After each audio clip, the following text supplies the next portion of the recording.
Buenas noches, España. Buenas tardes, América. Bienvenidos a la sala de conferencias de la Asociación Cultural RD Cavite.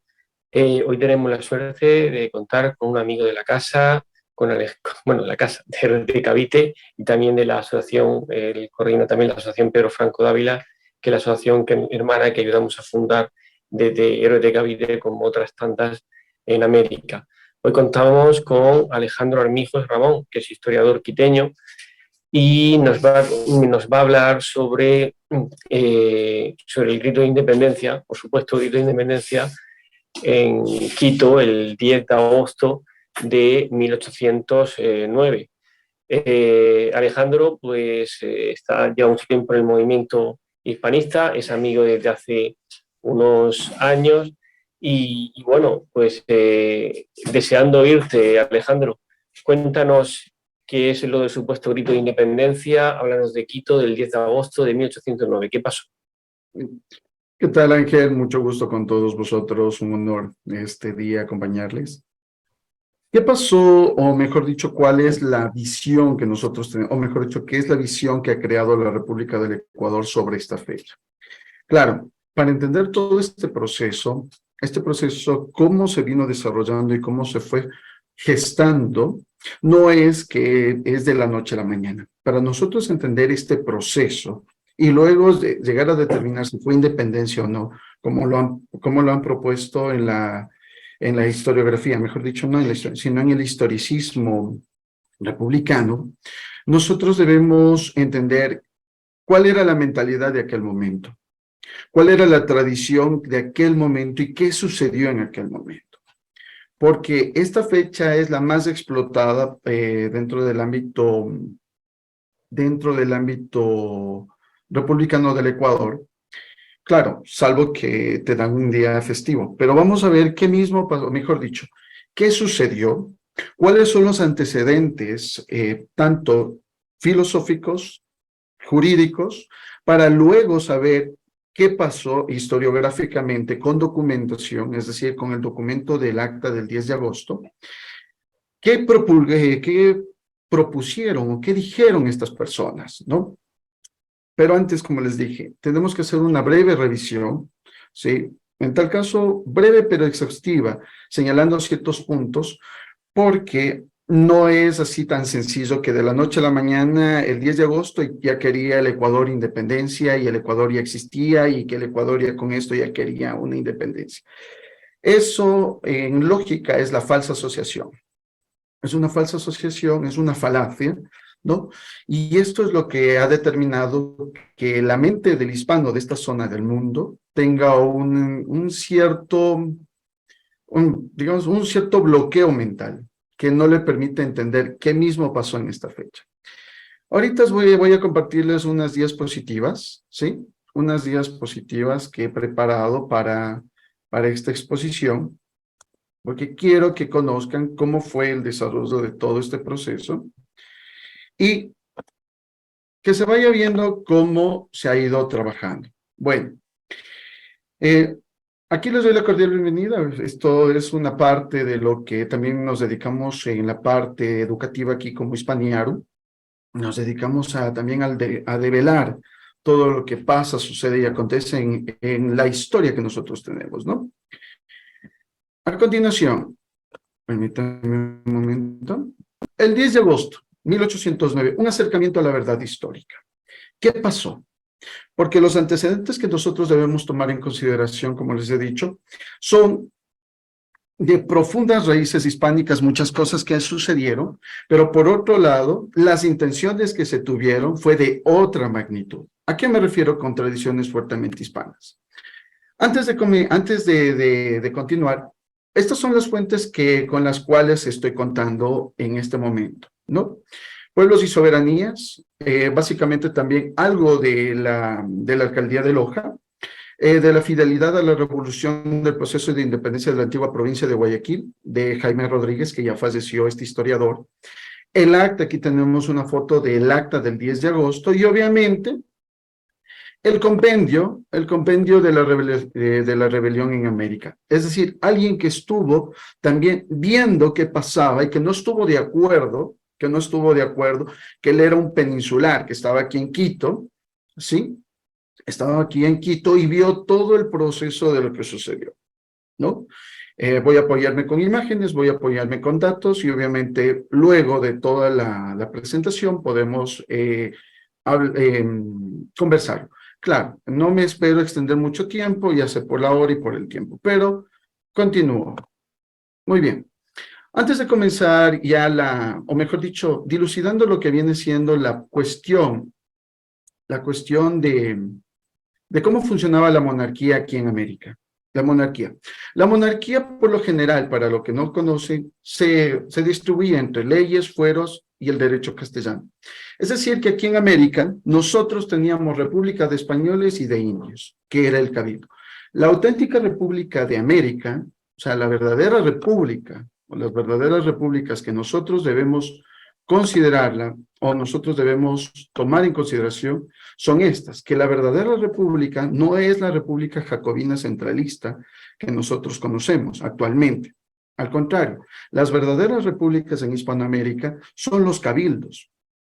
¿Por qué? Y ya voy a explicar por qué y por qué luego de ciertas tesis se habla de esta tradición y que posteriormente las intenciones que se tenían.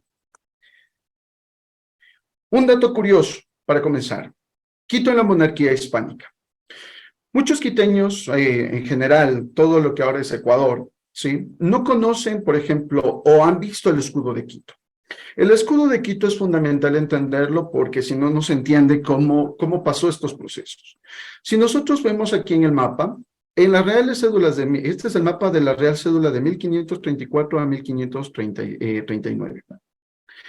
Curiosamente, en la nación de la Nueva Castilla, que es de Pizarro, Francisco Pizarro, los límites de la Nueva Castilla llegaban hasta la ciudad de Quito.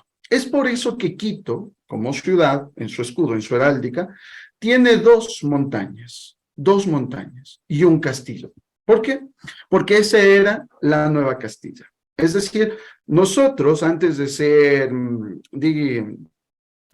la creación del virreinato del Perú, nosotros éramos ciudadanos o súbditos de la Nueva Castilla, como parte dentro de lo que viene siendo la monarquía en la Casa de los Habsburgo, ¿no?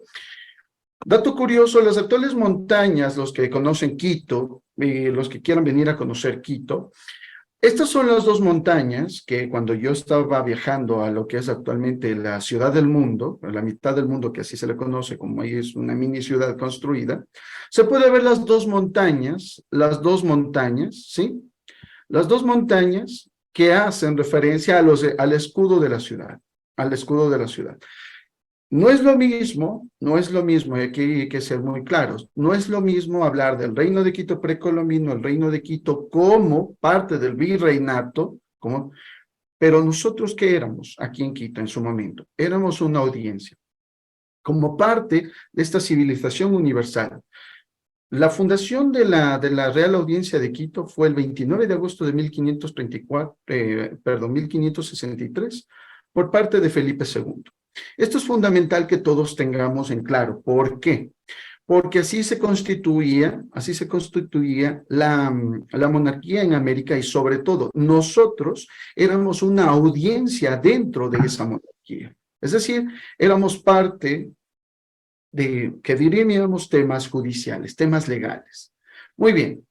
Aquí viene siendo, luego de la guerra de los encomenderos, que viene siendo con la promulgación de las nuevas leyes del 20 de noviembre de 1542, ¿así?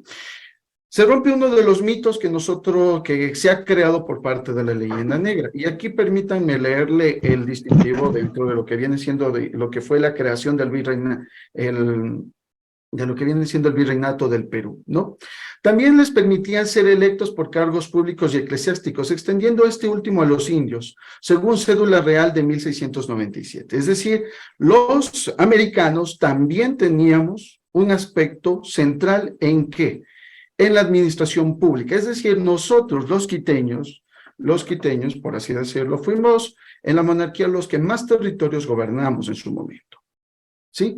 Es decir, nosotros también teníamos virreyes, en Nueva España tuvimos virreyes, también tuvimos en el Sacro Imperio Romano Germánico, embajadores, nacidos aquí, quito y quitenses. También tuvimos el caso de un maestre de los tercios de Flandes, un lojano, ¿sí? Que se hizo parte. Es decir, nosotros como parte de la monarquía universal, nosotros también teníamos derecho a legislar. Entonces, teníamos, por otra parte, la organización territorial, religiosa, y militar y administrativa de las audiencias, virreinatos y capitanías generales. No fueron siempre fijas. En la reorganización política de la monarquía, en varias ocasiones la jurisdicción mutaron. Específicamente, la Real Audiencia de Quito era uno de los tantos tribunales de justicia que estableció la monarquía. ¿Sí? Nosotros fuimos parte, o mejor dicho, sin entender esta tradición, nosotros no tendría sentido lo que se viene posteriormente, siglos después. Y bueno, en el mapa nosotros podemos ver también la audiencia de Lima, la audiencia de Santa Fe, Charcas, en este caso Quito, la audiencia de Chile, es decir, nosotros éramos un solo bloque, bajo una misma unidad. Entonces, esto es fundamental irlo tomando en consideración porque el 10 de agosto, muchos van a apelar a los siguientes autores que vamos a ver a continuación, ¿sí? Un dato curioso que debería ser también entendido y estudiado. Cuando llega la Guerra de Sucesión Española, cuando obviamente Carlos II muere sin dejar descendencia de la casa de los Habsburgo, de los Austrias, ¿no? Se da la Guerra de Sucesión Española, donde los Borbones son los que suben al poder. En este caso, Felipe V es el que crea, en el siglo XVIII, estamos para 1700, ¿no? Crea el Virreinato de la Nueva Granada en 1717 y une a la audiencia de Quito. La capital de este virreinato va a ser Santa Fe, por su lugar estratégico. Entonces, para llegar a este punto, nosotros no podemos partir bueno, el 10 de agosto, el 9 que pasó, el 8 que pasó, el año anterior que pasó. Esto es fundamental que nosotros lo tengamos claro, porque la tradición en Quito, de lo que he leído, de lo que he investigado, en lo que fue la Universidad de San Fulgencio, en la Universidad de San Gregorio Magno, o lo que fue la Universidad de San Gregorio Magno y la Universidad de Santo Tomás, las tradiciones en Quito iban entre seguir el derecho castellano, la tradición hispana, pero también se introdujo la modernidad, que más adelante lo vamos a ver. Claro, con las reformas introducidas por la Casa de Borbón en las Españas, tanto peninsular como América, fueron para tener una mejor eficiencia en el control de los gobiernos territoriales, ¿no? Desde 1711 a 1763, en América, Filipinas, se habían creado intendencias.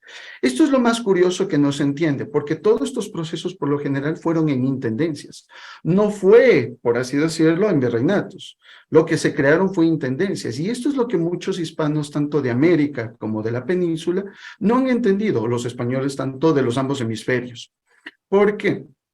Porque se acusa mucho que la monarquía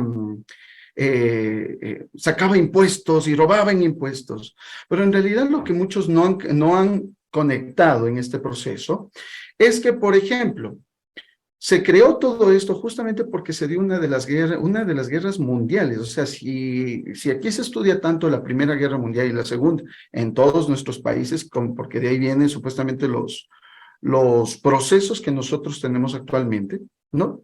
Pero una de las primeras guerras mundiales modernas es en este año de 1756 a 1763.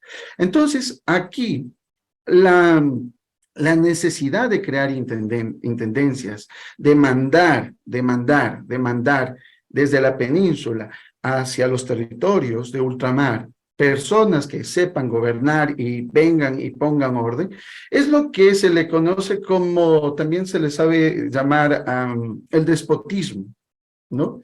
Y que comenzó a crearse la mentira de que no, es que lo que pasa es que ya estamos perdiendo libertades y todo eso. Lo que no se entiende es esta guerra, que es fundamental para nosotros, porque todo esto se viene conectando tanto desde los Austrias hasta los Borbones. Ahora, ¿qué viene más adelante para nosotros? Una de las modernidades de la hispanidad, y en este caso la monarquía. Muchos de los conceptos de la modernidad se utilizan ya en la monarquía española. Los utilizaban por ejemplo, las Cortes de León para 1188, Las cortes contaban con tres estamentos: nobleza, clero y el pueblo. Esta corte es de base parlamentarista para Europa. Por otro lado, otro cuerpo legal de la monarquía son las 7 partidas dadas por Alfonso X el Sabio. Aquí se estableció un cuerpo jurídico para el establecimiento de juntas con representatividad. Esto es fundamental tomarlo en cuenta, porque recordemos que las juntas no nacen de la noche a la mañana.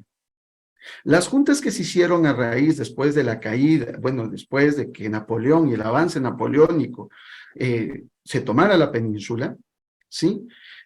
El derecho castellano aplicado aquí en América, con las 7 partidas y luego con las leyes de Indias, permitían la creación de juntas, ¿no? Esto es fundamental tomarlo en consideración, porque esto es lo que no se, como les digo, la historiografía del Ecuador, si vosotros podéis ver libros como El Terruño o los mismos libros actuales del Ministerio de Educación del Ecuador, desdibujan este hecho en América, y sobre todo aquí en Quito. Sobre todo, lo desdibujan totalmente. Y que los próceres de la patria que querían ya la independencia y que lo que... No, eso es falso. Eso es falso. En este caso, las 7 partidas, y esto es fundamental entenderlo en el ámbito jurídico, ¿no? Para el establecimiento de juntas con representantes, las 7 partidas promulgó un gobierno mixto. Esto se basaba entre los sistemas que Aristóteles lo promulgaba, entre los cuales se integraban los principios monárquicos, aristocráticos y democráticos, ¿sí? Y todo era pactado, es decir, la monarquía funcionaba como un pacto en América. No fue un hecho de imposición, un hecho de... Si Estados Unidos le dicen que es la tierra de la libertad, falso. Es decir, el derecho castellano es el derecho de la libertad, porque no desdibuja ninguna de los estamentos que nosotros podemos ver. Es más, se generaba pesos y contrapesos que desaparecieron, y por eso a veces es confuso entenderle el aspecto jurídico de la monarquía. Pero en realidad fue un proceso de pactos. Esto es lo fundamental, porque así así se entendía aquí en Quito. Y esa era la tradición de muchas otras juntas que se arman. Lo que no se esperaba es que cada junta se asumiera así la autonomía de todo y comenzase a fragmentarse la unidad. Eso es otra cosa. Ese es el sentido que se dieron a esta junta. Y por eso el 10 de agosto de 1809. Uno de los aspectos que nosotros debemos tomar en consideración, y por qué es fundamental tanto la historia, la filosofía, y tanto historia como filosofía en el aspecto jurídico de la neoescolástica, es aquí a la Escuela de Salamanca. ¿Por qué? Porque la Escuela de Salamanca es fundamental entenderla en el aspecto de que toda universidad en América fue el modelo de Salamanca. En este caso, los libros de aquí en Quito se leían, y hablo específicamente en Quito, a Francisco de Vitoria, Francisco Suárez, Juan de Mariana, Fernando Vázquez de Menchaca, Luis de Molina, entre otros. Desarrollaron y sostuvieron teorías según las cuales la soberanía estaba en los pueblos, pueblo o los pueblos. Es decir, esta idea de la monarquía como tal, ya viene desde los neoescolásticos de Salamanca, es decir, teólogos y filósofos españoles, que va a ser la base de todo este proceso, ¿no? Cooperativas como cabildos o el cuerpo de abogados, dos que los representaban. Estas teorías de soberanía popular estaban cimentadas en la política de Aristóteles, del derecho romano, de Oficis, de Quiquerón, Tomás de Aquino y las 7 partidas del pensamiento importante de los escolásticos tempranos de Marsilio, Padua y Bartolomé Sassoferrato. Esto se leía aquí en Quito. Es decir, que la Junta del 10 de agosto de 1809 toma la base de todos los neoescolásticos. Fundamental. Es decir, si nosotros queremos entender cómo fue, por un lado, la ruptura que tuvimos, también tenemos que entender cómo fue la influencia de nuestros escolásticos. Y digo nuestros porque es de toda la hispanidad, Claro, una cosa es el proceso de las juntas y otra cosa es muy diferente el proceso bolivariano de, que creó Simón Bolívar. Eso no tiene nada que ver, eso ya tiene otros matices. Claro, aquí tenemos a Vitoria, a Suárez, ¿no? A Juan de Mariana, que lo pueden ver en este preciso momento. Otro de los neoescolásticos que era sumamente respetado aquí en Quito y sumamente leído, que es Benito Jerónimo Feijó, ¿no? Las ideas tempranas de la modernidad política hispana subsistían con diferentes matices a través de la monarquía española, ¿no? Desde mediados del siglo XVII, varios intelectuales hispánicos, denominados eclécticos, iniciaron un proceso de modernización filosófica, ¿sí? Criticando ciertas ideas de la escolástica y fomentando la incorporación de la ciencia moderna. Los Borbones en el siglo XVIII fueron quienes más radicalmente impulsaron esta modernización, permitiendo el mejoramiento de las universidades y el florecimiento de periódicos, sociedades económicas y en todo el mundo hispánico. Benito Jerónimo Feijó se convirtió en uno de los intelectuales prominentes por presentar al público los avances de las ciencias y el nuevo enfoque crítico. ¿Sí? Fue el más influyente de los pensadores a lo largo y ancho de la monarquía española, tanto así que el rey Fernando VI, ¿sí?, prohibió cualquier escrito que se le opusiera. Esto es fundamental, cómo es el cambio, cómo es este cambio, y mucho de lo que se ha dicho, mucho de lo que no se ha entendido, parece ser que no se ha entendido a estos pensadores, a estos filósofos, a estos teólogos. Porque en documentación aquí en Quito se los leía a todos ellos.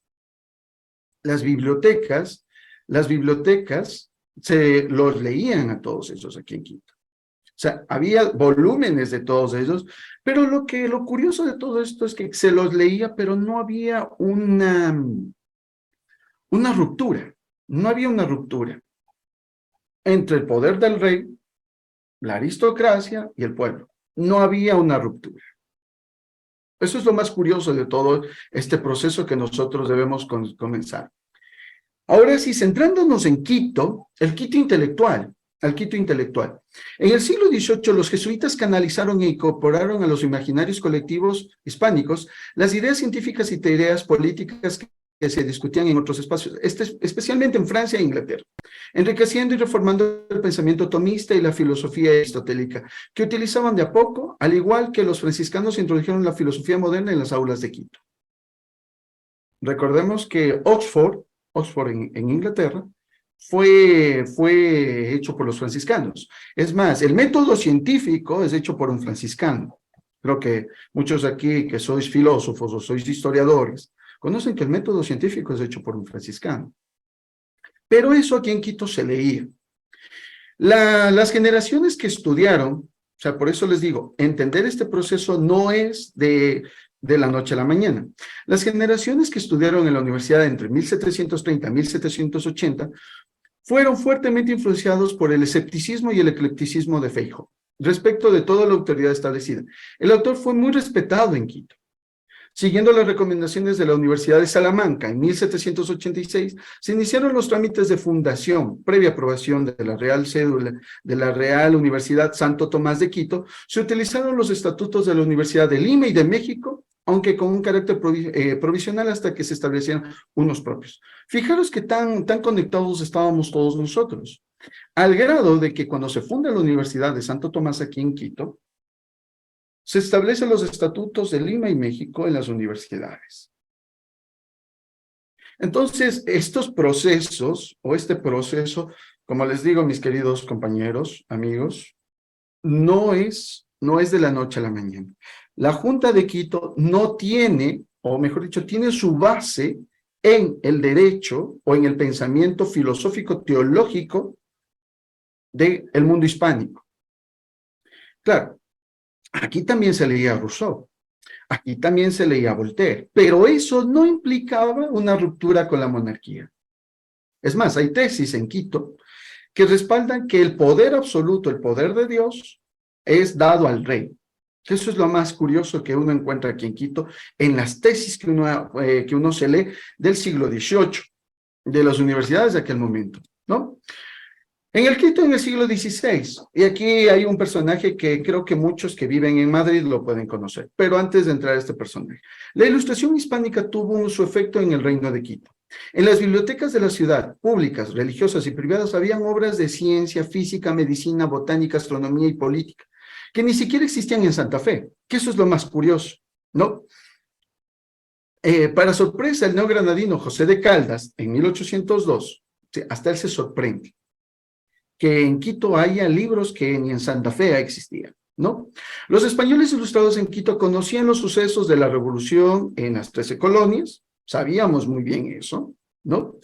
De la Revolución Francesa, al igual que las ideas de Isaac Newton, John Locke, Rousseau, Gabriel Benot, de Mably, Carlos Linneo, Teodoro Almeida, Benito Jerónimo Feijó, Gaspar Melchor de Jovellanos, Francisco Suárez, Hugo Grozio, Juan Enesio, Samuel, o sea, teníamos varios, mejor dicho, varias obras, pero eso no generó que aquí ya hubiese que de la noche a la mañana se presentara una revolución. La neoescolástica se reconocía tanto la fe, la religión, pero de alguna manera también se conectó con la parte científica. Es decir, no hubo un choque entre fe y ciencia. Y aquí a mis queridos amigos de Madrid, él es Pedro Franco Dávila, el creador del Museo de Historia de Ciencias Naturales, el Real Gabinete de Ciencias Naturales, de Historia de Ciencias en Madrid, que es nacido aquí en Guayaquil, ¿no? Vi fotos que han hecho sobre él allá en Madrid, que todavía lo que él creó todavía existe, y él justamente crea su colección es cuando Carlos III estaba gobernando. Ahora sí, el Quito del siglo XIX. Aquí viene uno de los puntos que es fundamental entenderlo. Finalmente, vale la pena recalcar el cómo veían sus reinos y patrias los españoles americanos. En los círculos europeos de científicos, botánicos, filósofos y naturalistas se tenía a lo español por lo más atrasado, ocioso y acientífico. Naturalmente, los territorios americanos se conformaban con la monarquía española, poco estaban exentos de la crítica, porque seguíamos siendo parte de la monarquía. Ahí también tenemos los aspectos de la leyenda negra.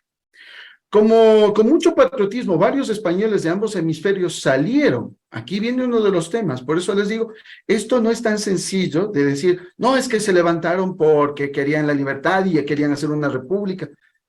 Teníamos repúblicas, que era el Cabildo, ¿no? Ambos hemisferios salieron a dar una respuesta a los ataques. Criticaron las falencias de la monarquía española y demostraron los aportes de la cultura hispánica. También defendieron la naturaleza benigna del continente americano. Entre los que se preocuparon por este último punto destaca Juan José de Guiara y Guren, Juan Vicente de Guzmes, Pacheco de Padilla, americanos, y Benito Jerónimo Feijó, peninsular. O sea, esto es fundamental porque en la historiografía oficial del Ecuador y todo lo que se ha creado es que aquí no sabían nada, que eran una bola de ignorantes, que no sabían pensar, que no sabían legislar, que no había nada, por poco y esto era tierra de nadie. Cuando se dice una mentira, quedamos en deuda con la verdad, literalmente. Y esto es lo que nuestros libros, nuestros niños, nuestros jóvenes lo leen y piensan que así fue siempre. O sea, este es uno de los puntos más tristes que a veces uno puede decir que nos ha sucedido, el desconocimiento total de todo este proceso. Ahora sí, solo Quito fue fiel al rey. Esto es una de las preguntas que, por ejemplo, he escuchado historiadores aquí. No, es que solo Quito hizo y Quito solito hizo la junta frente al rey.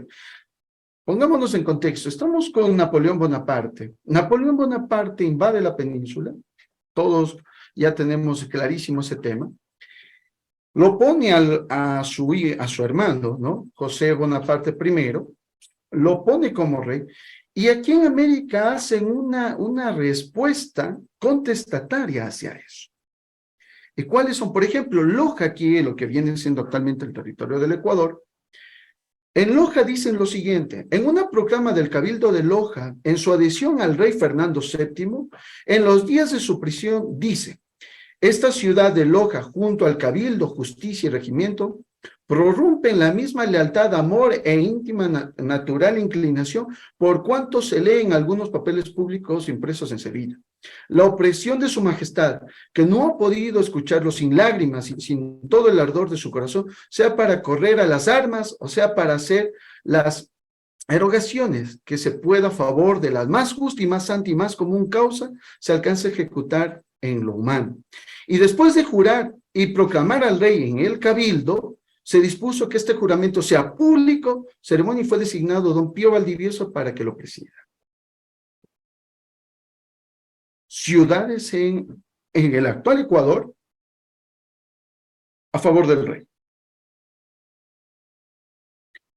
Ya voy a explicar cuál es la diferencia entre la junta que se hizo y a lo que está haciendo acá, a lo que se está haciendo acá. Y seguimos con Loja. El escribano del Cabildo ha dejado la relación del público juramento en la que se dice: el día 9 de octubre de 1808, el ilustre ayuntamiento, volvemos a las 7 partidas. Bueno, ahí tenéis una hermosa foto de Loja, aquí en Ecuador. Si vosotros podéis daros cuenta, la bandera de Loja es casi similar a la bandera de España, a la actual bandera de España. Salvo que en la franja amarilla, ¿no? Tanto en la parte superior e inferior de la franja amarilla, hay líneas azules. Pero de ahí se le quita eso, es la bandera de España, del actual Estado español, ¿no? Continuamos con la parte de aquí de Loja. Dice: el 9 de octubre de 1808, el ilustre ayuntamiento, presidido por su jefe, don Tomás Ruiz Gómez de Quevedo, montados a caballo, vistosamente adornados, se dirigieron a la casa del expresado caballero y lo sacaron a las consistoriales ricamente vestido de lavanda y armas reales. Allí entregó al dicho jefe el real estandarte con estas palabras: este es el estandarte de Fernando VII que doy a vuestra merced, con el acaecimiento debido para que hagáis las funciones de su aclamación. Recibidos, salieron a la Plaza Mayor acompañados de toda la nobleza, muy ataviada y decente, en donde estaban las milicias de la ciudad. Entonces, este proceso, mis queridos amigos, no es aislado. Toda la monarquía, todos los pueblos eran conscientes de su realidad. Todos los pueblos eran conscientes e inteligentes porque estaban leyendo su realidad política, geopolítica, económica en todo nivel. Y seguimos con Loja. Bueno, ahí tenéis la puerta de entrada de Loja, que iba a ser una ciudad amurallada, y veis el castillo, la entrada como un castillo, ¿no? Así llegaron al son de música, lugar a un tablado enalfombrado que estaba en la plaza entre 4 arcos figurados hermosos. Allí subieron dichos capitulares y, hecha la señal de silencio, proclamó y juró a su soberano, al expresado don Pío de Valdivieso, con estos términos: loya, loya, loya, castellano medieval, viva el señor don Fernando VII, católico monarca de las Españas y de las Indias, viva, viva, viva. Tomaron la palabra los reyes de armas y la pasaron al pueblo, que formó gozoso griterío de vítores. Se tocaron todos los instrumentos por un gran rato, bota a mano, llenos de muchas monedas por proclamar. Loja. Vamos con otra ciudad, antes de entrar a la junta del 10 de agosto de 1809. Guayaquil. Guayaquil, la ilustre ciudad de Guayaquil. La ilustre y muy, muy leal Guayaquil. Ahí podemos ver su heráldica, ¿no?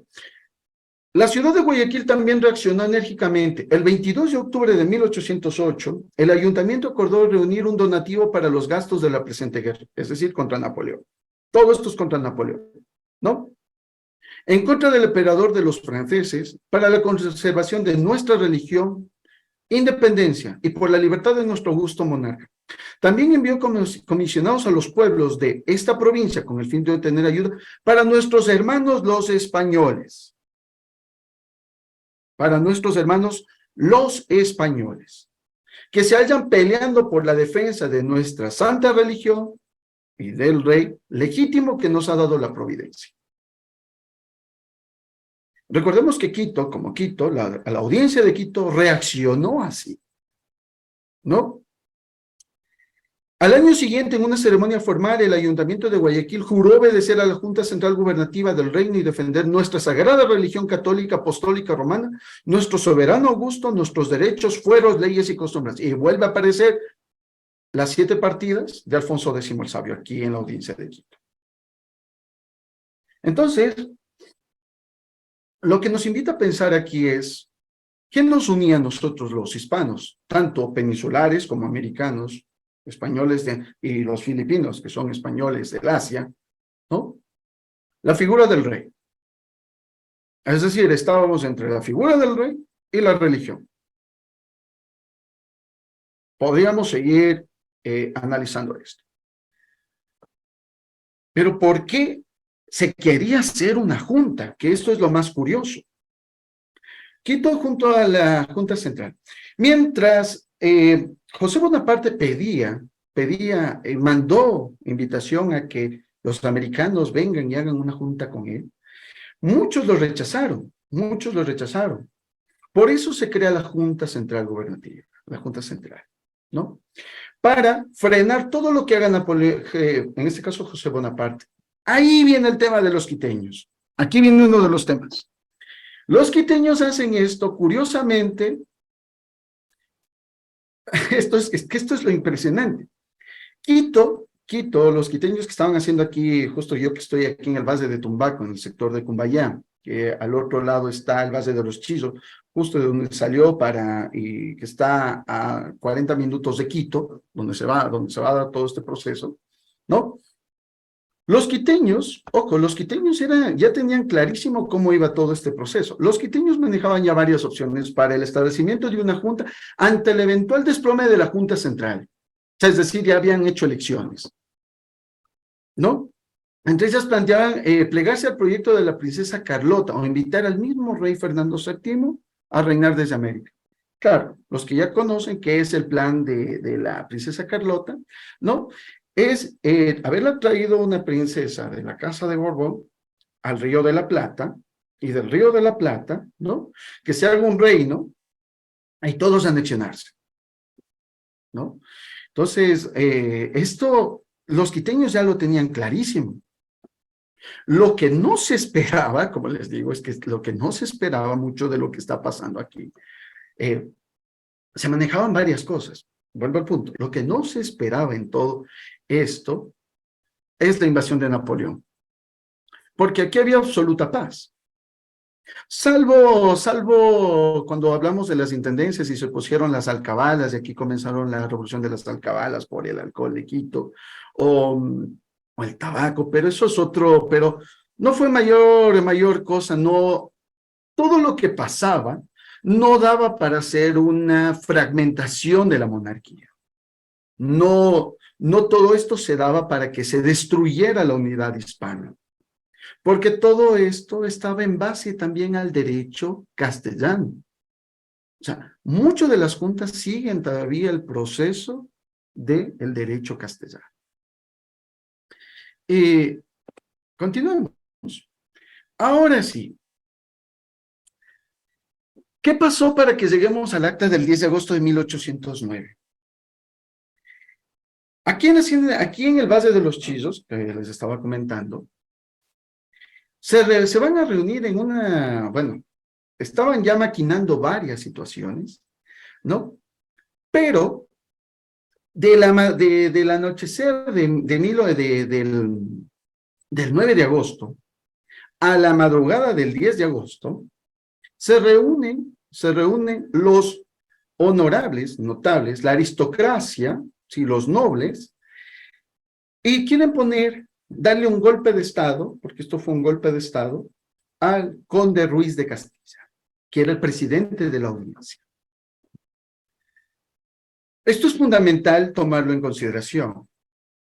Ellos se reúnen justo para darle un golpe de Estado a la legítima autoridad que era el conde Ruiz de Castilla. ¿Por qué la legítima autoridad? Porque él fue un enviado por la monarquía. Y aquí viene otra de las confusiones que nosotros tenemos aquí directamente, fundamental. Dos confusiones súper fuertes. Por un lado, los americanos, digamos aquí nosotros, en aquel momento, ¿no? Los españoles americanos tenían desconfianza muy seria de los que venían, de las autoridades que venían de la península, porque pensaban que eran enviados de Napoleón, ¿no? Y en cambio, los que venían de la península aquí a América, decían que pensaban y dudaban de la lealtad hacia el rey. O sea, todo este proceso fue de confusión, de una confusión tenaz. Bueno, aquí se van a reunir en la sala capitular del convento de San Agustín, aquí lo que actualmente es el centro de Quito. Ahí les pongo una pequeña imagen de lo que fue el acta original, ¿sí? Del acta original. Justo ahí dice, representante de nuestro legítimo soberano, el señor Don Fernando VII. Justo lo que estoy señalando aquí. Y bueno, ¿qué nos dice esta acta? Y vamos a ver los barrios de Quito, porque recordemos que todo esto fue un proceso de barrios, que eso es lo más curioso de muchas de las juntas, en este caso Quito. Los infrascritos diputados del pueblo, atendidos a las presentes críticas circunstancias de la nación, declaramos solemnemente haber cesado de sus funciones a los magistrados actuales de esta capital y sus provincias. En virtud del barrio, en este caso, ¿no? Del barrio, del centro, elegimos y nombramos por nuestros representantes al Marqués de Selvalegre y Solanda, y lo firmamos Manuel de Angulo, Antonio Pineda, Manuel Ceballos, Joaquín de la Barrera, Vicente Paredes, Juan Ante y Valencia. Los de los barrios de San Sebastián elegimos y nombramos por representante a él, a don Manuel Zambrano, y lo firmamos Nicolás Vélez, Francisco Romero, Juan Pino, Lorenzo Romero, Manuel Romero y Miguel Donoso. Cuando se crean estos barrios, recordemos, es justamente cuando Sebastián de Benalcázar traslada la fundación ya se hizo por parte de Diego de Almagro, y se trajo la división a Quito, donde está actualmente, y no se movió la ciudad hasta 1946, desde la fundación o desde su creación con Sebastián de Benalcázar. Entonces, si vamos viendo, esto de la Junta fue hecho por representantes de barrios, no fue en los barrios de Quito, que son los más antiquísimos que tenemos aquí, ¿no?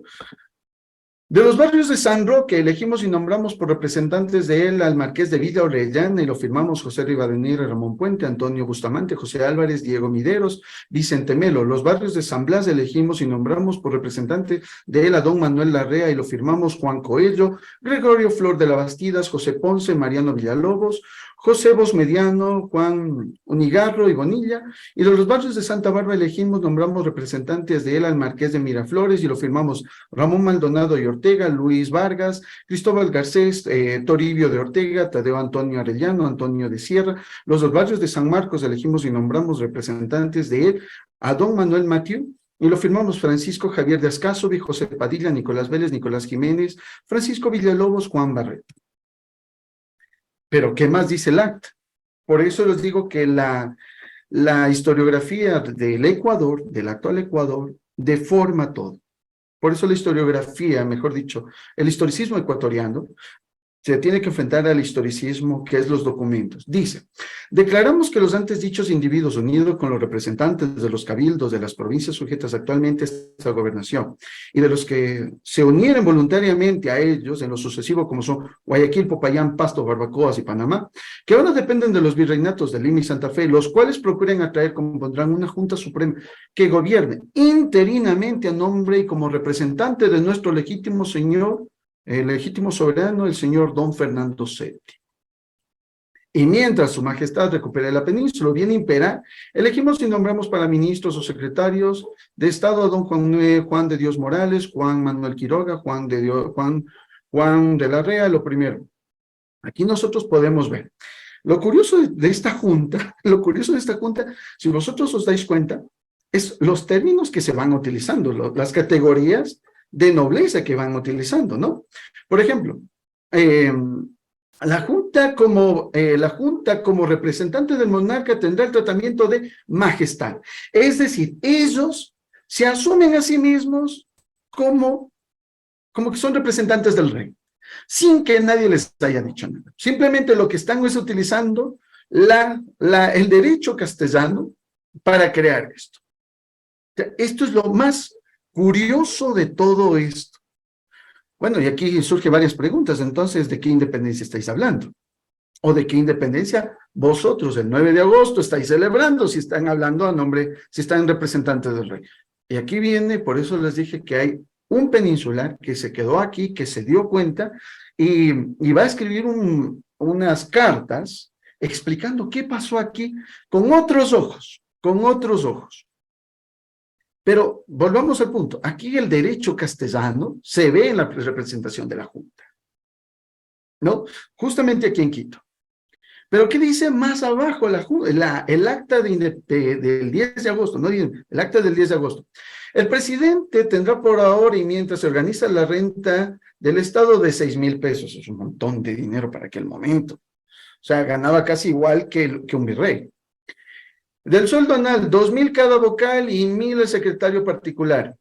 Y aquí viene, presentará juramento solemne de obediencia y fidelidad al rey en la catedral, inmediatamente lo hará prestar a todos los cuerpos constituidos así eclesiásticos como seculares, sostendrá la pureza de la religión y los derechos del rey, los de la patria, y hará la guerra mortal a todos sus enemigos, principalmente franceses, valiéndose de cuantos medios de arbitrios honestos le sugieren el valor y la prudencia para lograr el triunfo. Aquí viene el tema. ¿De qué estamos hablando? O sea, ¿qué es lo que se cuenta y qué es lo que no se ha contado? Y sobre todo, ahí viene cuáles son las intenciones de esta junta. Porque como les digo, esta fecha es sumamente explotada por el historicismo ecuatoriano. Mas no hay os aseguro que muchos de lo que vosotros me escucháis, que hayan vivido aquí en Quito o que viven aquí en el Ecuador, escuchan esta fecha, pero nadie ha leído el acta del 10 de agosto. Nadie. Nadie la ha leído, ni siquiera por reojito para decir, bueno, ¿será cierto o no será cierto? Pero aquí viene el tema. Como les estaba comentando, hubo un peninsular, Pedro Pérez Muñoz, ¿sí? Él va a escribir unas cartas desde 1809 a 1815 y va a contar lo que él vio, ¿no? Y lo que él vio. Y cómo fue tratado él también por la Junta, por las juntas. Porque aquí en los cabildos se elegían a primer alcalde y segundo alcalde. El primer alcalde, ¿sí? Era un americano y el segundo alcalde era elegido peninsular. Es decir, se conectaban los dos mundos, ¿no? Y él nos dice lo siguiente, y esto es lo que nos dice Pedro Pérez Muñoz. Nos dice en una de sus cartas, dice, puesto que la posesión del mando, Selva Alegre, que es el marqués de Selva Alegre, el que se autoproclama, la Junta se cree que son representantes del rey y tienen que tener tratamiento de majestad. Esto es lo que hace y por eso tiene sentido lo que él escribe. Dice, Selva Alegre como rey en su trono vestido con el manto de Carlos III, que es de caballero pensionista, se adornó además de una banda igualmente celeste y habiendo asistido al Te Deum, y respondió a las arengas de los cuerpos y comunidades, salió a vestir con sus amigas y conocidas, andando de casa en casa con las mismas vestiduras y recibiendo en horas buenas por las damas. Se vistió con los colores de la Casa Real. Bueno, la bandera argentina tiene acá. O sea, todo el mundo hispánico conocía los colores de la Casa Real, ¿no? Celeste, un azul y un blanco, ¿no? Así, o sea, el presidente de la Junta se asumió como rey aquí en Quito.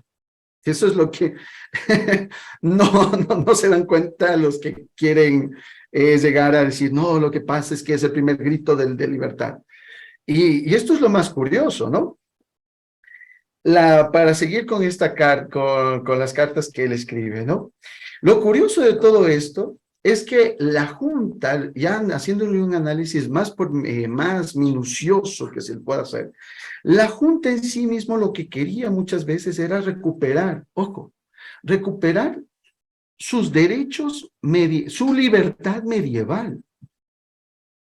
Esto es lo más curioso. La Junta del 10 de agosto, a pesar de todo lo que están escribiéndose, lo que están haciendo, lo que querían era volver también a recuperar sus libertades medievales. Es decir, lo que estaba, es decir, en algunas cosas no estaban de acuerdo con la Casa de Borbón, pero aquí viene siendo que se visten con los colores de la Casa Real, ¿no? Pero aquí viene, el plan, como bien lo señala Pérez Muñoz, fue ponerse como nuevo monarca y adueñarse de estas tierras. Eso ya es una tradición.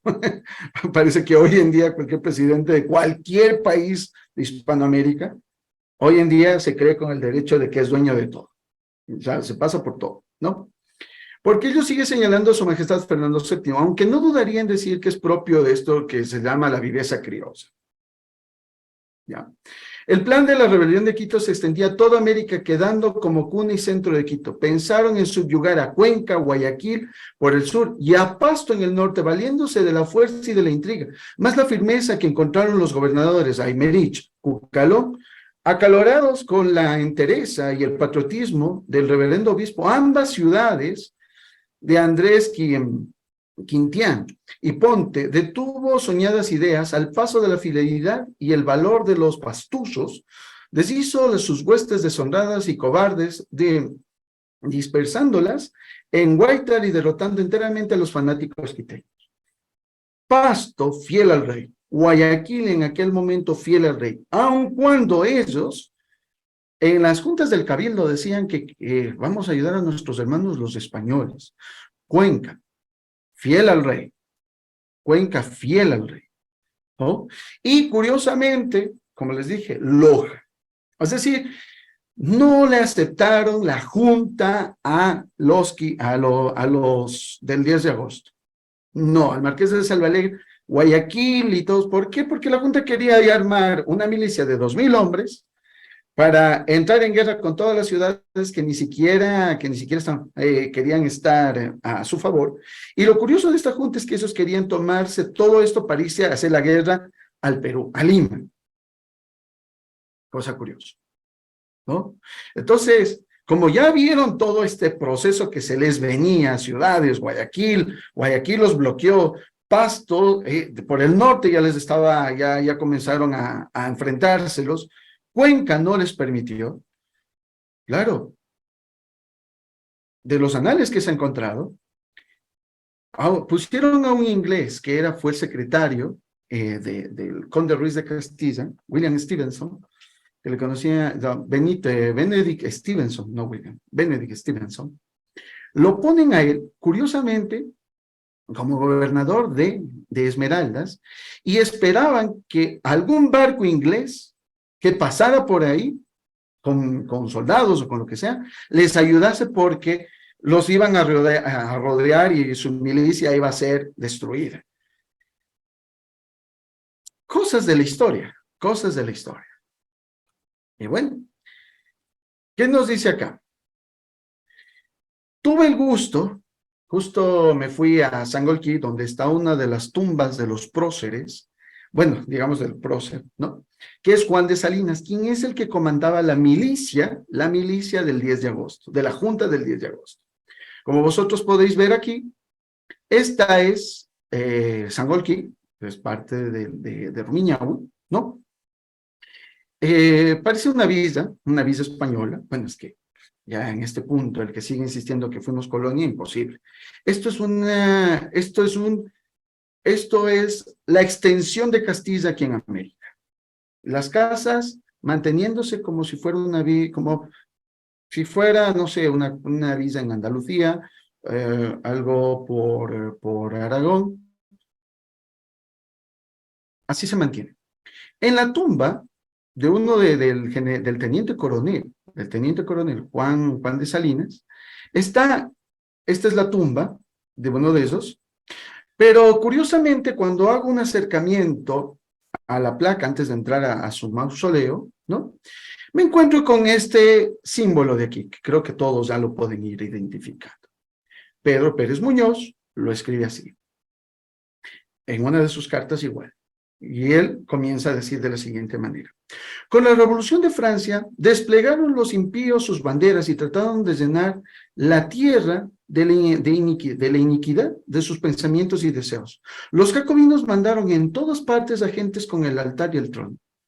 A la América llegó un tal Müntzer, los ríos, francés de nación y de profesión médico. Llegó a Cartagena de Indias en 1791.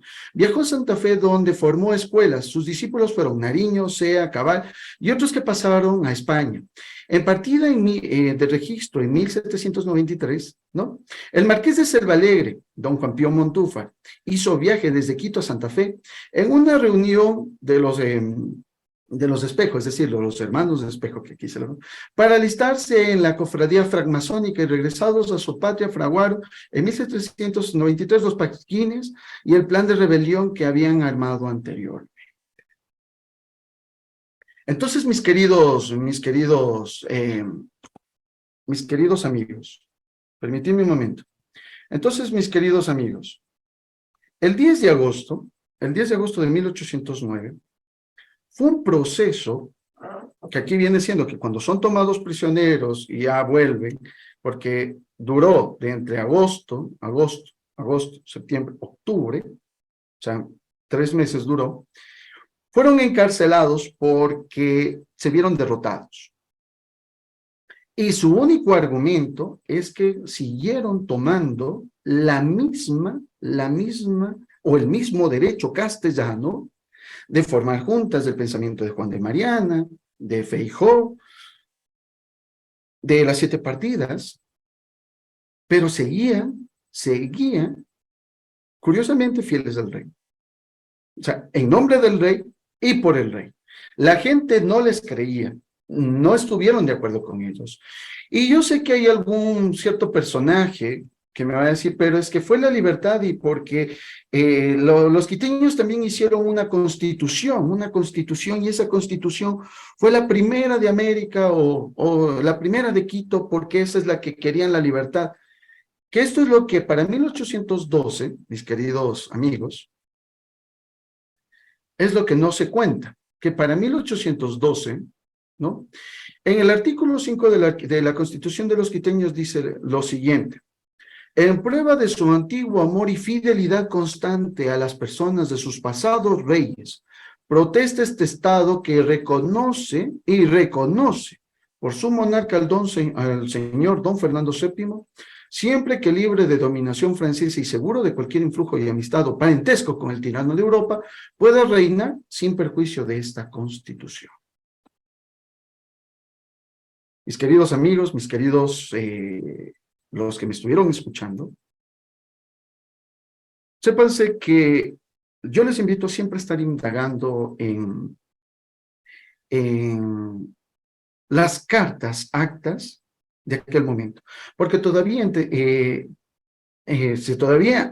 ya 2 siglos después de eso, ya casi pasaron 2 siglos, todavía siguen apareciendo cartas, todavía siguen apareciendo documentos que dejan patirifuso a todo el mundo, porque dice, y esto, o sea, ¿por qué no se cuenta? ¿Por qué no se sabe? Espero que hayan disfrutado esto, tanto como yo lo expresé. Muy amable, mi querido Ángel, muy amable, mi querido Alberto. Espero que les haya gustado mi exposición. Pues sí, la verdad es que nos ayudas a entender un poco la otra realidad, la que no nos cuentan, ¿no? Nos cuentan una parte de la historia, pero no nos cuentan la otra, ¿no? Y al fin y al cabo la conclusión es que esto fue una guerra civil, ¿no? Había tanto nacidos en América en un bando como había en otro, ¿no? Entonces, los discursos oficiales solamente hablan de de una parte cuando americanos eran todos, al fin y al cabo. Todos eran nacidos en América, ¿no? España no podía mandar tropas, había tenido una invasión napoleónica y, y, bueno, después había problemas internos y era prácticamente imposible enviar a nadie, ¿no? Al fin y al cabo, pues como decía, ¿no? Las cantas de Santander, a Simón Bolívar, que, ¿no? Que España le había hecho la guerra con dinero criollo, con frailes criollos y con soldados criollos, ¿no? Entonces, tú nos has venido a recordar pues, una realidad que seguramente se repetiría en muchísimas ciudades, no solamente en lo que es las ciudades del Ecuador, han mencionado Quito, Cuenca, Guayaquil, pero seguramente pasaría en muchísimas más ciudades, ¿no? Y sobre Por todo, ejemplo, mi querido Ángel, vale. por ejemplo, mi querido Ángel, yo encontré documentación que está en Chile, que esto es curioso, que incluso Chile, sí, Chile como parte del virreinato del Perú, yo sé que les va al chileno, o sea, como que le vuela en la cabeza que fueron parte del Perú. Encontré documentos, ¿sí? Donde ellos también hicieron juramento de fidelidad al rey, Santiago de Chile. Eso es impresionante. Claro, bueno, ya sería otro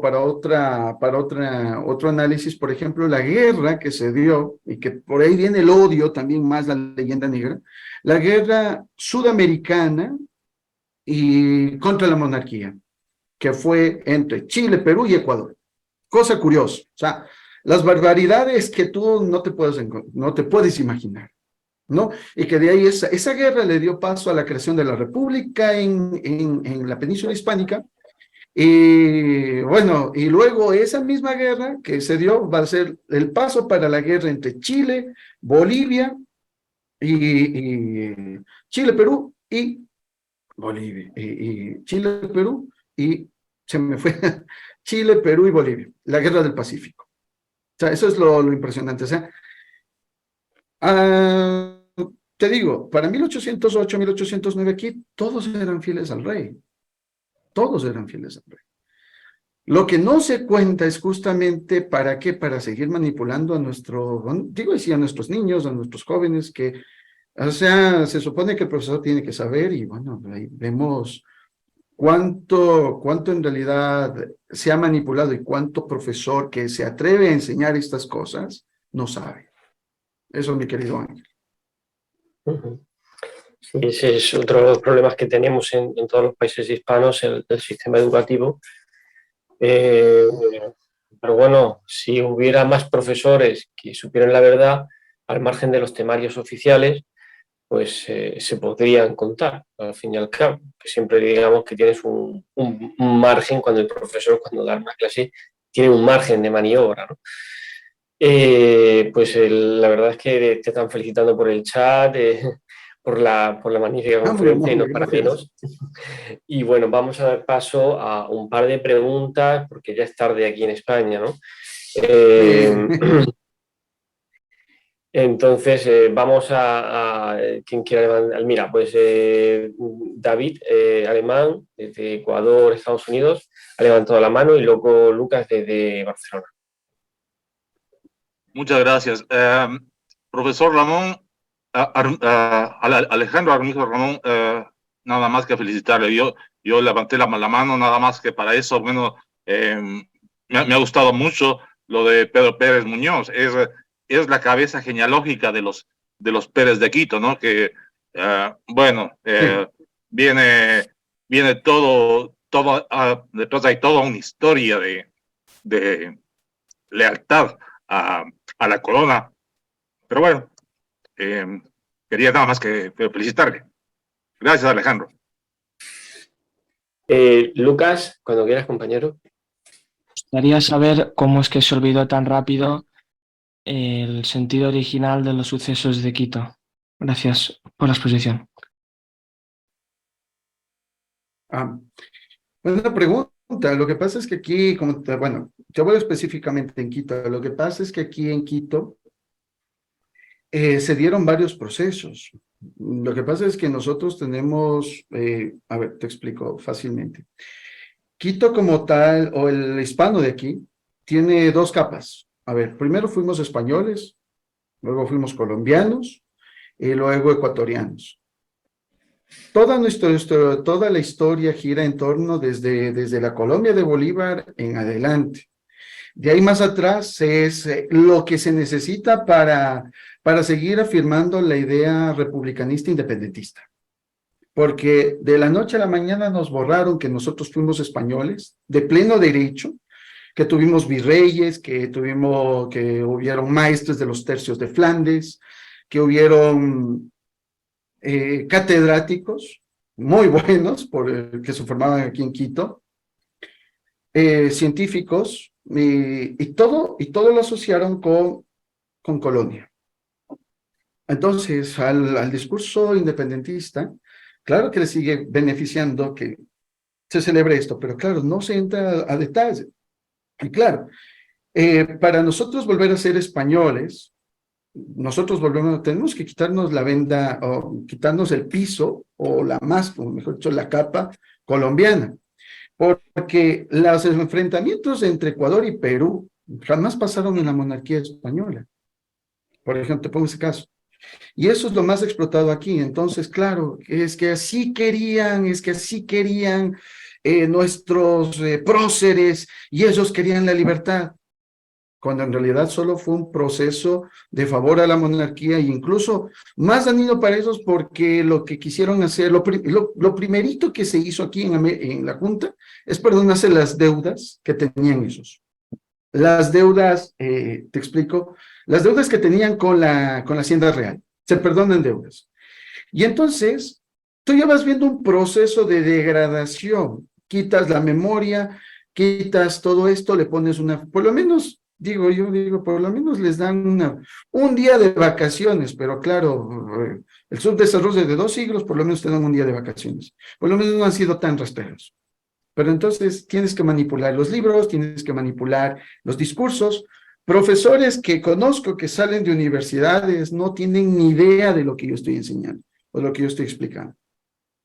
Es más, he escuchado de boca de otros profesores que he conversado, me dicen, no, lo que pasa es que sin nuestros próceres de Ecuador no sería lo que es. Incluso llegan a ese nivel, en ese absurdo de ya no tener lógica aristotélica, de hacer una falsa asociación. Entonces, utiliza solo falacias. Ese es uno de los problemas. No sé si te he contestado, mi querido. Bueno, es que es algo muy complejo. De todas maneras, tengo que ver con más atención la exposición porque es todo un mundo y es como un árbol que cada vez tiene más ramificaciones. Sí. Entonces, bueno, muchas gracias de nuevo. Oh, gracias a ti, muy amable. Gracias. A ver, Alfredo Reyes, cuando quieras. Primero, buenas noches con todos. Profe Alejandro, gracias por esta información. Hola, profe, ¿cómo le va? Yo fui su alumno. Me hubiese gustado ser su alumno más tiempo. Usted sabe que soy un fiel admirador suyo. Quisiera felicitarle por esta magnífica presentación que le prometo en este tiempo de exposición. Me he sentido engañado por mis profesores de historia antes y después de usted.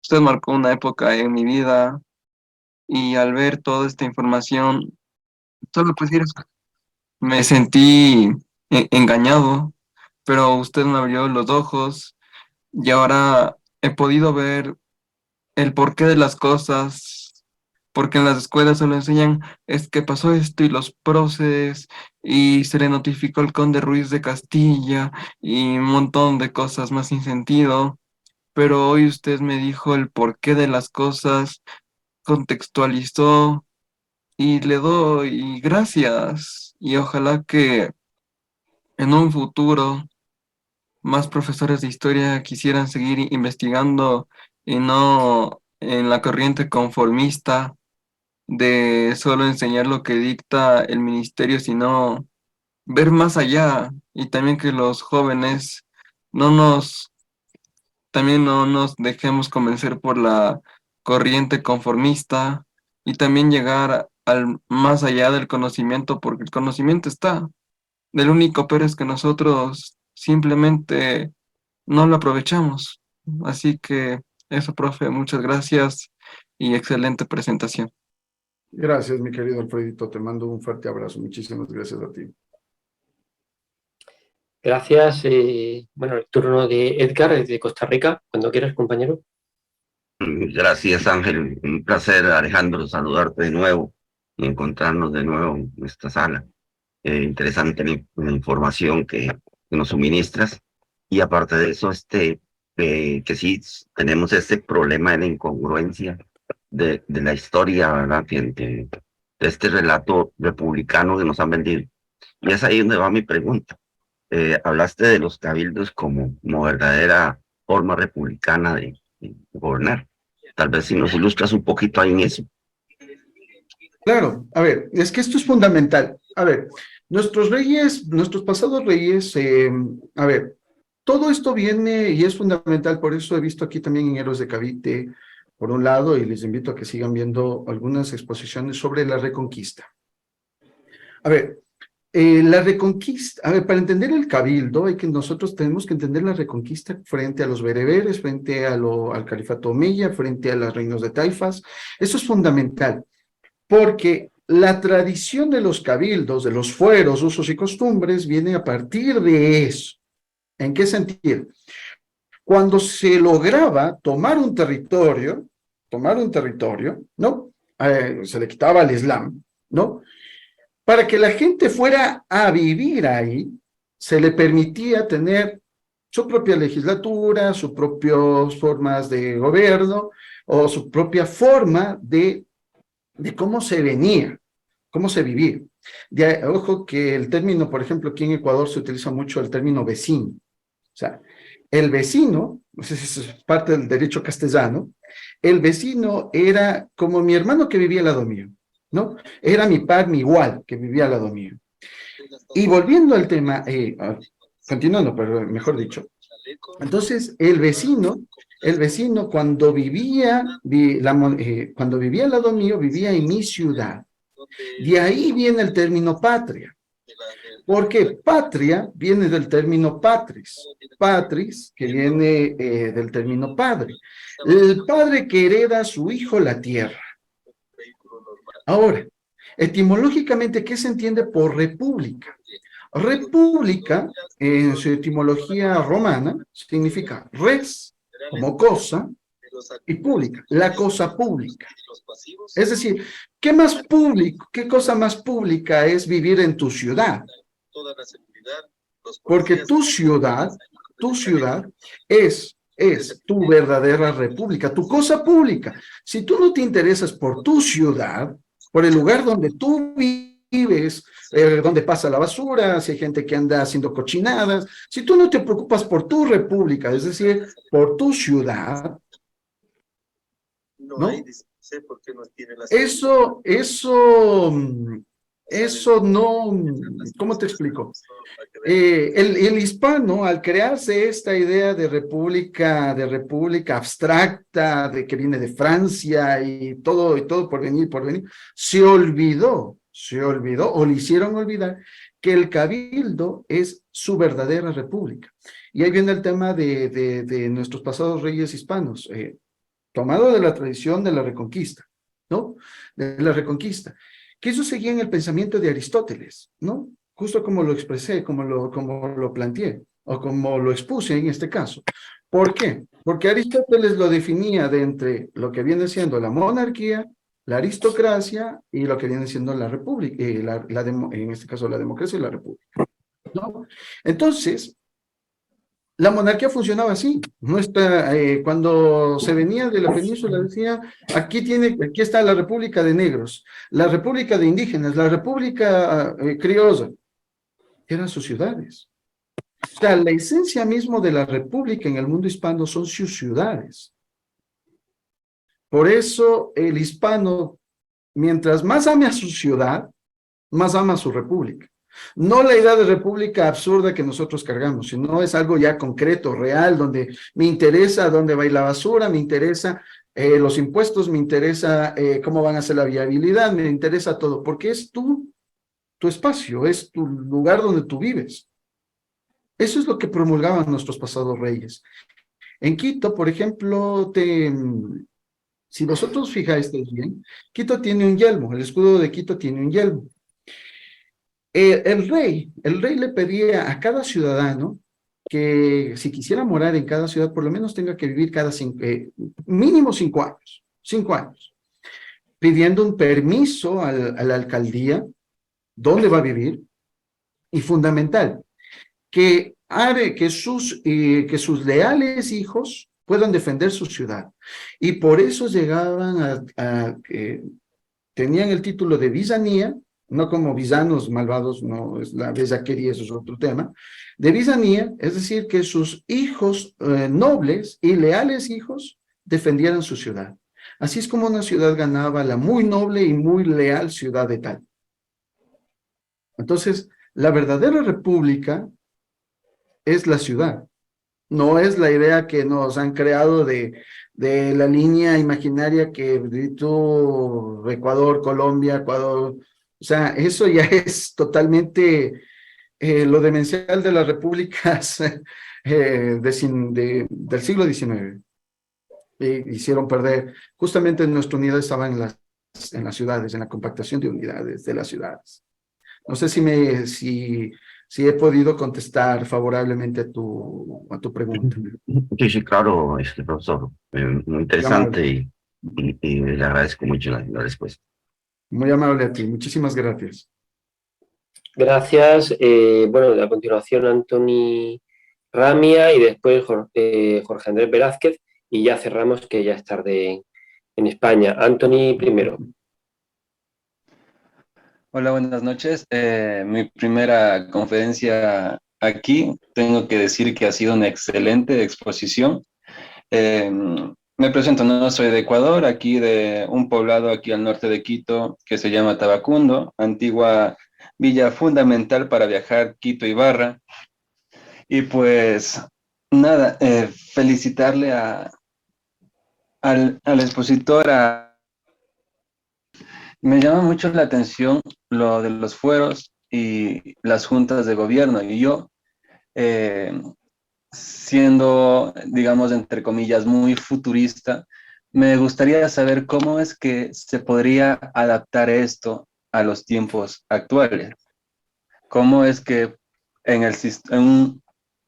cómo es que se puede adaptar a la sociedad actual algo parecido para saciar las necesidades que tenemos ahora y antes teníamos cubiertas? Eso, mi querido. Bueno, muchas gracias por tu pregunta. Muy buena pregunta. Lo que pasa es que ahora sí ya tenemos que utilizar, a ver, cierto es que ya hace 2 siglos hemos dejado de tener rey y nos ha pasado de todo, ¿no? ¿Cómo podemos aplicar de nuevo que las ciudades vuelvan a tomar su talante, su punto exacto? Sí, tendríamos que volver a crear una confederación, o sea, yo veo una confederación. Ya, puedo ser más extremista con otros términos, pero eso ya es a término personal, ¿no? Pero una confederación hispánica, que se vuelva a rever mucho de los temas que se fueron desenvolviendo y desarrollando, ¿no? Pero como un tipo de confederación hispánica. Claro, porque ya son 200 años de que hay una, bueno, identidad no tiene ningún pueblo hispánico, porque si el día de mañana al ecuatoriano le pregunto cómo nace el Ecuador, no sabe, no tiene ni idea de nada. El hispano colombiano, ¿qué le puedo decir al hispano colombiano? De ser de uno de los virreinatos más ricos, más poderosos, más importantes de la América española, de la monarquía, a lo que le convirtieron, a lo que se convirtió. Se queda sin piso. Venezuela, si a Venezuela yo le quito, si yo le digo que si Carlos III no hubiese creado la Capitanía General de Venezuela, Venezuela se va abajo. Sí, se entiende ese punto. Lo que deberíamos es crear una confederación. que es lo que yo veo mejor, ¿no? Donde los jueces, sobre todo en el tema judicial, legal, por ejemplo, que vengan de Bogotá, Quito, Quito, Caracas, Caracas, México, México, Chile, para que volvamos a retomar las costumbres de nuestros pasados reyes, en donde el juez no podía, el oidor o juez hoy en día, no podía ejercer, no podía ni casarse, ni ir a misas, bueno, hacía la misa sí se le permitía, pero no ir a bautizos, a fiestas, y no podía tener finca raíz, es decir, no podía tener propiedades en el lugar donde él ejercía su profesión, para lo cual era ser juez. Por ejemplo, dato curioso.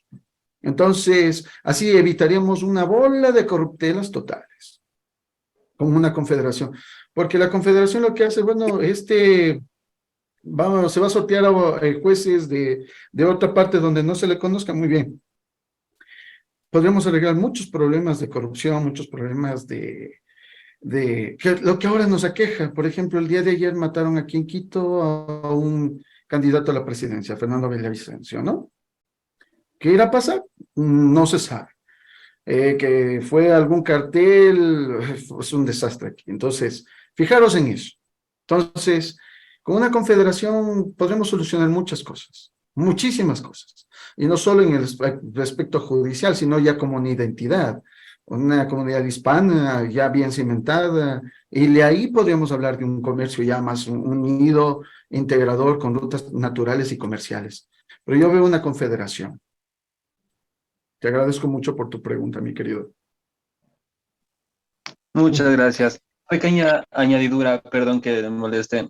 Eh, Decir que de lo que estaban hablando del sistema de educación, añadir aquí para todos que ya se llegó al punto de que a nosotros desde pequeñitos nos enseñaban historietas puras, como lo que le contaba hace tiempo a Alejandro, que literalmente eh, aquí hay una leyenda, ¿no? De Abdón Calderón, que por más cañonazos que recibía, el hombre seguía disparando y con la bandera del Ecuador actual, luchando por nuestra libertad. Y a eso nos enseñan en la escuela. También que prácticamente el volcán Pichincha era otro soldado que erupcionaba en contra de los españoles, malvados obviamente, para darnos la libertad. Incluso hay versiones que hasta Atahualpa estaba en la guerra, o sea, es ya una cuestión histórica bastante distorsionada e irreal, y eso nos enseñan, eso quería añadir, ¿no? Muchísimas gracias por tu respuesta, mi querido Alejandro, y que te vaya bien, muchas gracias. Muy amable, gracias a ti. Muchas gracias. Bueno, por la última pregunta, Jorge Andrés Velázquez, creo que de Colombia, cuando quieras. Hola Alfredo, muchas gracias por permitirme pues participar. Bueno, durante tu presentación se me tenía varias preguntas, pero quisiera, con base en lo que acabaste de decir, ¿cómo ves tú la creación de esa confederación hispana? O sea, ¿cómo pensarías tú que serían los primeros pasos para que eso sea una realidad? Bueno, para que eso sea una realidad, lo primerito es que gente valiente, ¿no? Gente valiente tenga la predisposición de hacer un consejo y crear un currículo, un único currículo, porque a ver, te enseñan matemática, física, biología, química, está muy bien, ya. Pero deberíamos crear un solo currículo nacional, un solo currículo, y por nacional me refiero a, si te digo, México hasta la Patagonia, que todos aprendamos lo mismo, y ese es nuestro problema actual, justo ese es nuestro problema actual, que cuando estudiamos historia, por ejemplo, cuando estudiamos historia en todos nuestros países, cada quien jala su historia nacional. Y cuando, por ejemplo, tú que eres colombiano, vienes aquí a Quito, si un quiteño no ha leído lo que pasó el 20 de julio de 1810, el tipo aquí, entonces te quedas así como, ¿y eso qué es? O sea, el quiteño te va a preguntar. Claro, pero si leemos, Pero si en el currículo dice, por ejemplo, bueno, el 20 de julio el Cabildo Abierto de Santa Fe también hizo por el rey Fernando VII, por ejemplo. Y aquí el 10 de agosto también hizo lo mismo. O hizo en Chile, o en México también hicieron lo mismo, ¿no?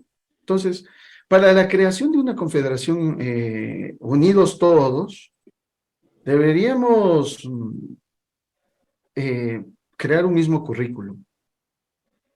Un mismo currículo, porque el problema es que ahorita nuestra gente adulta, yo te digo, gente que he conversado que tiene 50, 60, 70 años, tiene en la cabeza tan dura, ¿no?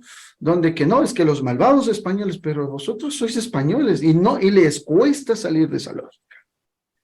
O sea, si nosotros queremos ver un cambio real, verdadero, debemos crear un solo currículo en que nuestros niños jóvenes comiencen a leer y que no se vean como extranjeros en tierras donde hablan español o castellano. Voy andando siempre con esa disyuntiva que no capto por qué. Pero si yo me voy al norte, y claro, cuando yo he ido a Cartagena de Indios, cuando fui a estudiar a Blas de Lezo, claro, decían, ¿y tú de dónde eres? Pensaban que era bogotano, no, yo soy quiteño. Quiteño, o sea, que tú eres de Ecuador, o sea, tú eres extranjero. Yo así con cara, pero hablo tu mismo idioma, ¿cómo yo puedo ser extranjero tú aquí? No, es que son las leyes, entonces, para crear un mismo currículo nacional. De ahí vendrán ciertas cuestiones que podamos trabajar, porque educar a las nuevas generaciones es el punto. Si queremos tener una salvación frente a una China que se viene con fuerza, a Rusia y China que se van a comer medio, si no es que no se comen en Europa, y Estados Unidos que está debilitado ahí con sus armas nucleares, que vamos a ver qué pasa. O sea, el punto es crear un mismo sistema, un mismo currículo donde todos hablemos lo mismo. Ese es lo que yo podría visorar. De ahí sí, claro, ya es la voluntad también de los políticos, no va a decir que Petro quiere una unidad, no sé, o el Foro de Sao Paulo que quiere crear soviets, que sería absurdo crear soviets con nuestra historia y con lo que somos, no funcionaría eso. Es lo que te puedo decir, mi querido. O sea, ¿tú crees que entonces que la confederación sería un proyecto de aquí a 50 años? Claro, pero creando, como te digo, ya poniendo bases. Mira, por ejemplo, aquí viene un tema medio crucial. Luego de la Guerra Civil Española del 36 al 39, Franco, que es odiado por las izquierdas de España, él le planteó a toda Hispanoamérica crear un mismo currículo. Si se hubiese llevado a cabo ese plan, tal vez ahora sería otra cosa. Pero no se llevó a cabo eso curiosamente, porque Brasil no aceptó. O sea, no sé por qué le invitaron a Brasil, pero Brasil no aceptó y eso quedó como se vino abajo. O sea, el plan era buenísimo, crear un mismo currículo para todos y que lo que mismo se enseña en España se enseña aquí en Quito en México en Chile, Argentina, un mismo currículo. Es lo que yo puedo ver. Vale, gracias, Alejandro. Muy amable a ti, muchísimas gracias. Mi querido Bueno, Ángel. pues llegamos ya al final de la conferencia. Muchísimas gracias a todos por participar.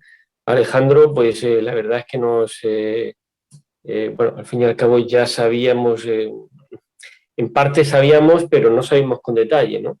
Por lo menos en mi caso, yo lo por mí, ¿no? Sabíamos bueno, que había una resistencia, pero nos ha explicado muy bien esos momentos iniciales de confusión que realmente las personas que decidían no sabían, bueno, pues estaban,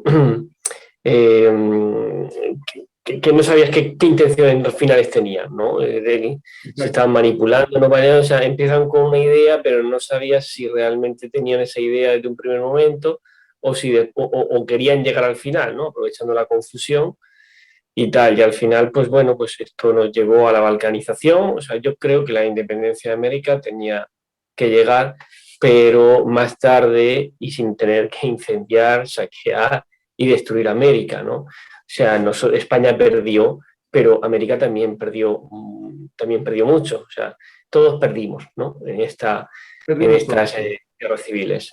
Todos salimos perdiendo. América se destruyó, España, la península también se destruyó con las guerras napoleónicas.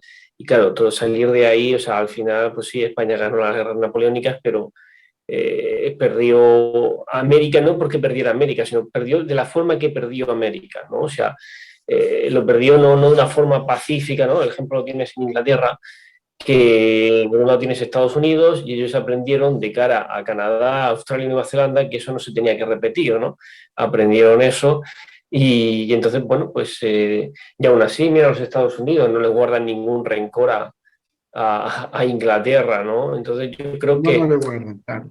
muchas veces se critica a Inglaterra o a los países anglosajones, pero no sé, a veces también hay que comparar, ¿no? Y ahí ellos sí han sabido superar, digamos, sus cuestiones pasadas y sumar de cara al futuro. Y aquí yo creo que tenemos que hacer lo mismo, o sea, de América y España y por supuesto Filipinas, tenemos que volver a mirarnos otra vez para pues hablar de esas confederaciones en las que se potencie la economía, que se potencie la cultura, el idioma y bueno, como tú hubieras dicho, si hablo tu mismo idioma, ¿no? Y tenías que haber dicho también a lo mejor, tengo tu misma sangre.